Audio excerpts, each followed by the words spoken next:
मित्रांनो, आज आपण इयत्ता 10वी विषय सामाजिक विज्ञान त्याच्यातलं प्रकरण 1 भारताचा वारसा हा पाठ पाहणार आहोत. हा पाठ SSC बोर्ड परीक्षेमध्ये 3 मार्कासाठी विचारला जातो. त्याच्यात सेक्शन ए मध्ये 1 मार्कासाठी व सेक्शन बी मध्ये 2 मार्कासाठी याच्यावर प्रश्न विचारले जातात. तर आपण आज भाग 1 पाहणार आहोत. तर चला तर मग आपण पाहू भारताचा वारसा.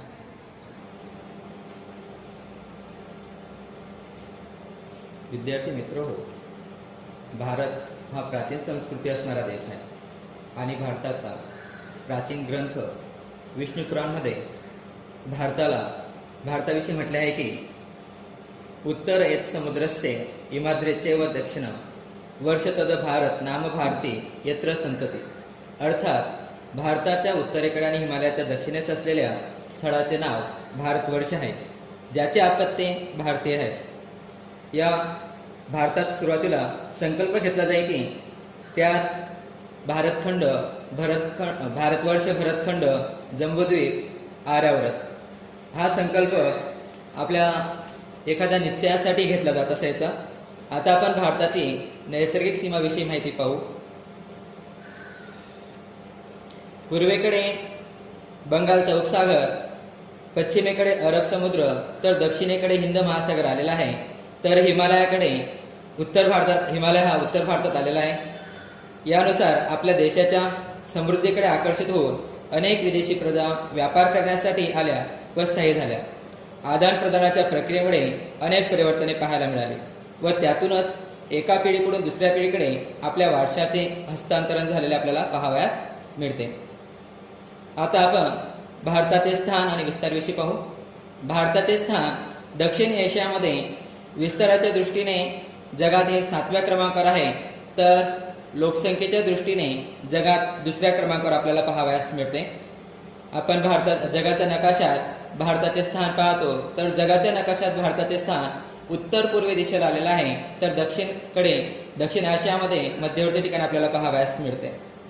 भारत देश हा विशाल, विस्तार तसेच समृद्धी वारसा असणारा देश आहे. त्याच्यामध्ये विस्तारात आपण पाहतो विशाल आणि जास्त लोकसंख्या आपल्याला पाहावयास मिळते. भारताची धरती ही सुजलाम सुफलाम आहे. तसेच समृद्धी वारसामध्ये धनधान्याने समृद्ध आणि वैविध्यपूर्ण वारसा आपल्याला भारताने दिलेला आहे.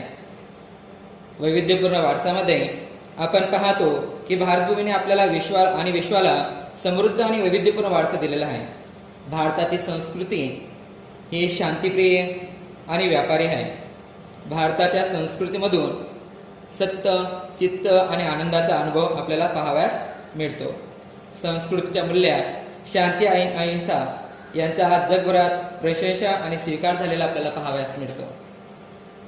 सिंधू खोऱ्यातील संस्कृतीच्या लोकांपासून आधुनिक भारतापर्यंत लोकांनी भारताला समृद्ध बनवलेले आहे. ते त्याच्या बुद्धिशक्ती, आवड आणि कौशल्याद्वारे समृद्ध बनवलेले आपल्याला पाहावयास मिळते.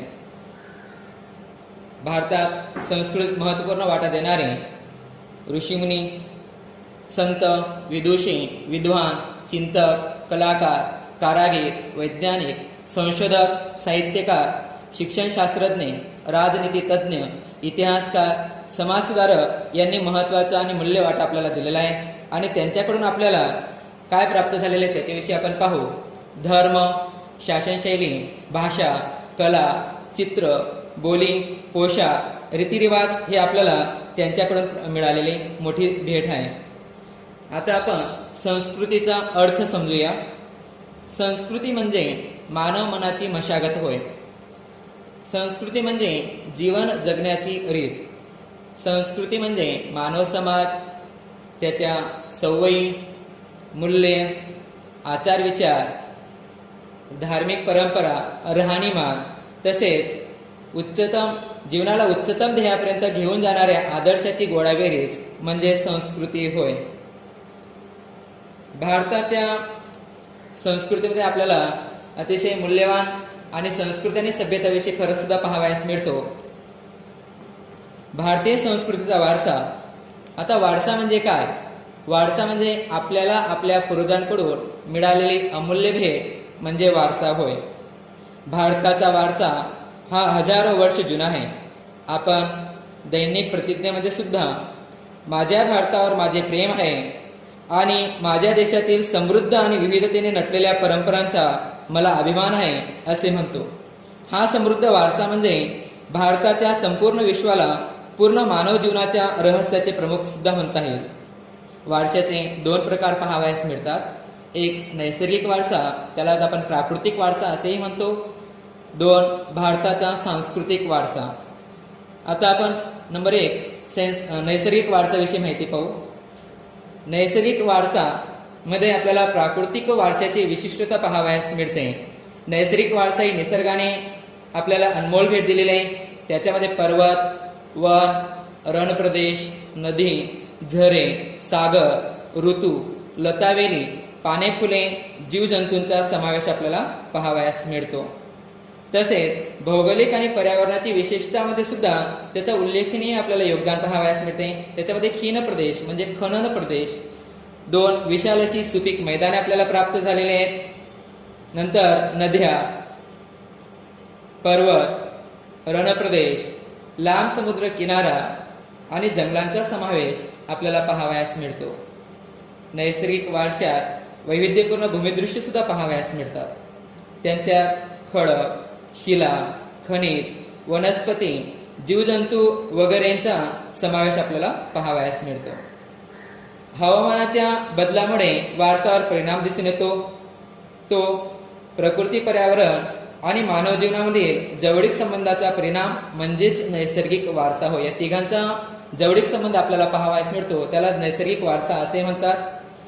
निसर्गासोबत आपला संबंध हा श्रद्धापूर्वक असल्याची उदाहरणे आपल्याला पंचतंत्राच्या गोष्टी तसेच बौद्ध धर्माच्या जातक कथांद्वारे सुद्धा पाहावयास मिळतात. नैसर्गिक वारसामध्ये संगीतचा सुद्धा समावेश आपल्याला पाहावयास मिळतो. संगीतामध्ये शास्त्रीय संगीत आणि लोकसंगीत आपल्याला पाहावयास मिळतो. शास्त्रीय आणि लोकसंगीताचा प्रभाव त्याच्या ऋतू आणि निसर्गासोबत आपल्याला पाहावयास मिळतो. तसेच साहित्य आणि चित्र यांच्यामध्ये गीत, कविता, उत्सव, चित्र यांचा सुद्धा संबंध आपल्याला प्रकृती म्हणजे निसर्ग आणि ऋतूसोबत जोडलेला पाहावयास मिळतो. तसेच चिकित्सा पद्धती म्हणजे उपचार पद्धतीमध्ये सुद्धा आयुर्वेद, युनानी, प्राकृतिक चिकित्सा हे सुद्धा आपल्याला मिळालेली अनमोल आणि बहुमूल्य भेट पाहावयास मिळते. नैसर्गिक वारशाचे प्रकार आपल्याला पाहावयास मिळतात. नैसर्गिक वारसा आणि सांस्कृतिक वारसा या तिघ घटकांद्वारे दोघांचाही खूप जवळचा संबंध पाहावयास मिळतो. नैसर्गिक वारशाचे 4 प्रकार आपल्याला पाहावयास मिळतात. भूमिस्वरूपे, नद्या, वनस्पती जीवन आणि वन्यजीवन. आपण नंबर 1 भूमिस्वरूपे पाहू. भूमिस्वरूपेमध्ये भूमी आकाराद्वारे भूमिस्वरूपाचे निर्माण पाहावयास मिळते. हिमालय पर्वत ही निसर्गाने दिलेली अमूल्य भेट आहे. हिमालयामुळे नद्या, झरे 12 महिने भरपूर पाण्याने समृद्ध असतात. तसेच तराईची जंगले, तीर्थयात्रा स्थळे आपल्याला हिमालयात पाहावयास मिळतात. हिमालयात आलेली तीर्थयात्रामध्ये आपल्याला तीर्थयात्रामध्ये अमरनाथ, बद्रीनाथ, केदारनाथ हे हिमालयात तीर्थस्थळे आलेले आहेत. तसेच एक शिखर सुद्धा आलेले आहे, ते म्हणजे नंदादेव होय.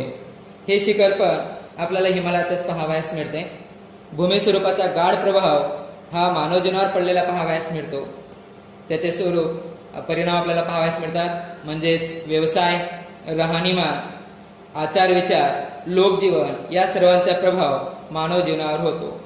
म्हणून भारतासाठी हिमालयाचे महत्त्व खूपच आहे. नैसर्गिक वारशातला दुसरा प्रकार आहे नद्या. नद्यांना पवित्र लोकमाता म्हणून सुद्धा संबोधण्यात येते.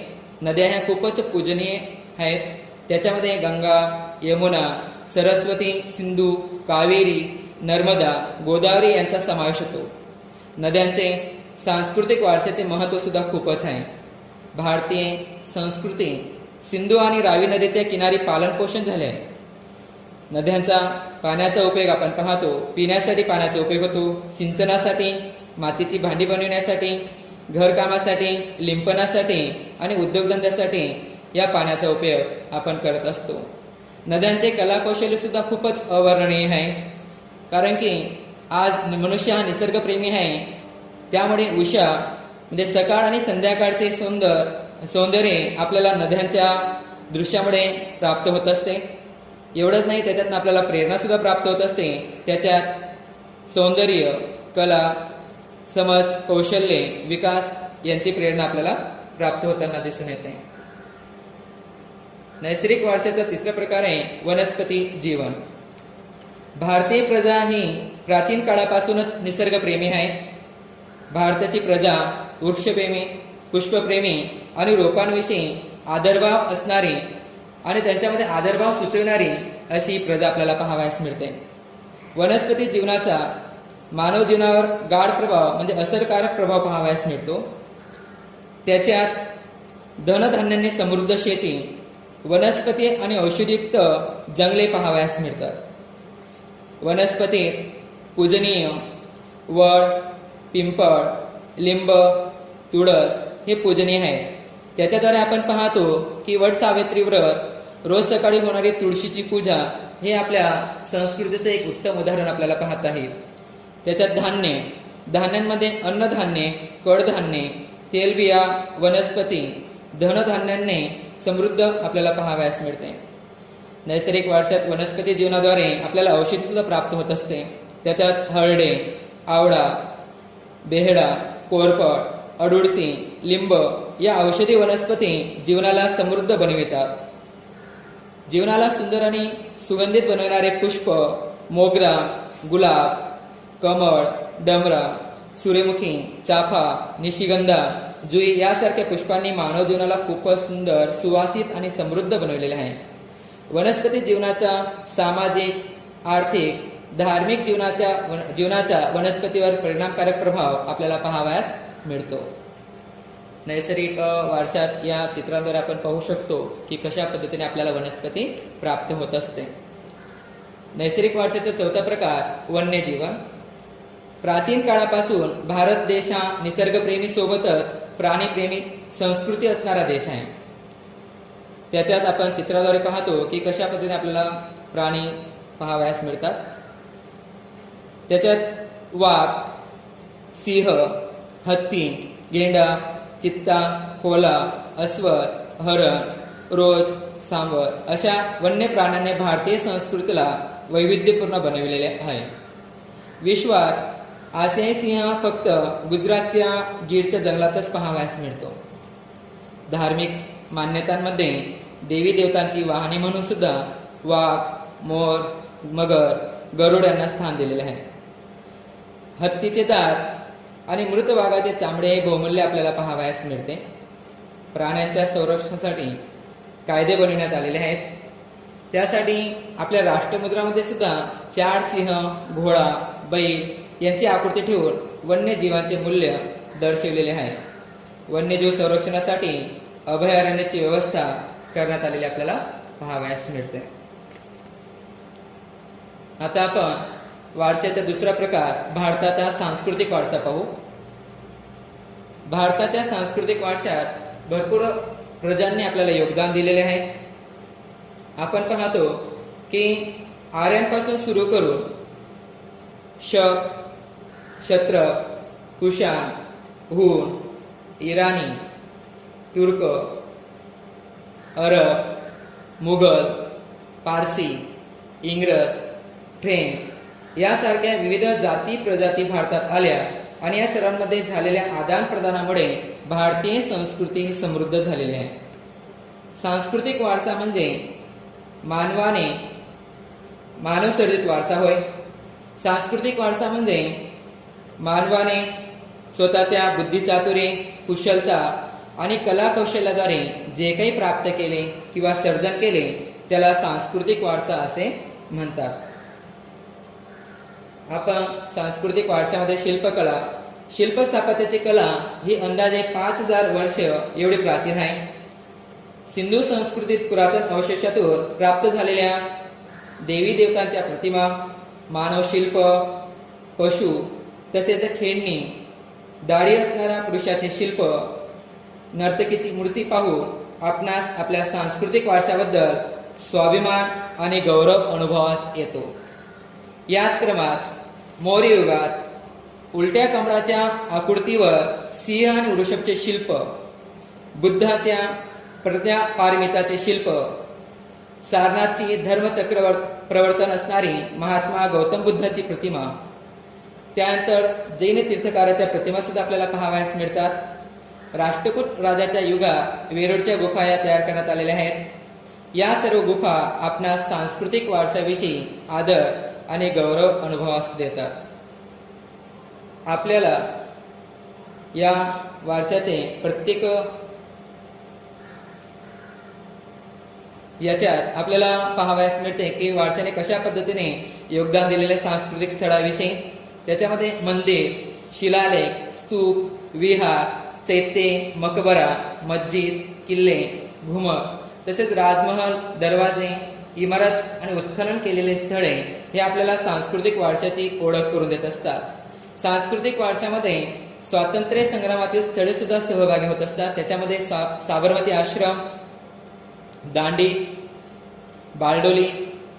बारडोलीचा सत्याग्रह, दिल्ली, लाल किल्ला, शांतिनिकेतन, कोलकाता आणि वर्धा या स्थळांचा सुद्धा सांस्कृतिक वारशामध्ये समावेश होताना आपल्याला दिसून येतो आणि आपल्याला गौरव प्राप्त करून देत असतो। भारतीय संस्कृतीचे सातत्य का जपले गेले? कारण की प्रत्येक पिढीने त्याचे जतन केले व पुढच्या पिढीला तसे त्याचे हस्तांतरण केले आणि प्रत्येक पिढीने त्याचे संरक्षण करून संवर्धन सुद्धा केलेले आहे। म्हणून आपल्याला आपल्या पूर्वजांचा वारसा आज सुद्धा पाहावयास मिळतो आणि त्याच्याविषयी आपल्याला गौरव वाटत असतो। तर आपल्याला भारताने या सांस्कृतिक वारशाने कसे बनविलेले आहे? सुंदर, रमणीय, दर्शनीय व नयनरम्य असे या सांस्कृतिक वारशाने आपल्याला बनवलेले पाहावयास मिळतात। भारतात काही महत्त्वाचे सुद्धा शोध लागलेले आपल्याला पाहावयास मिळतात। त्याच्यात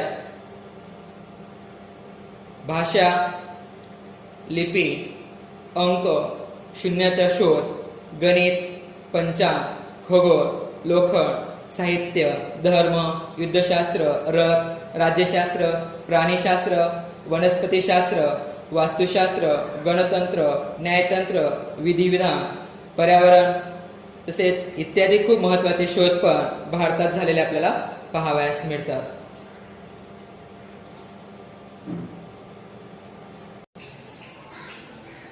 बोलू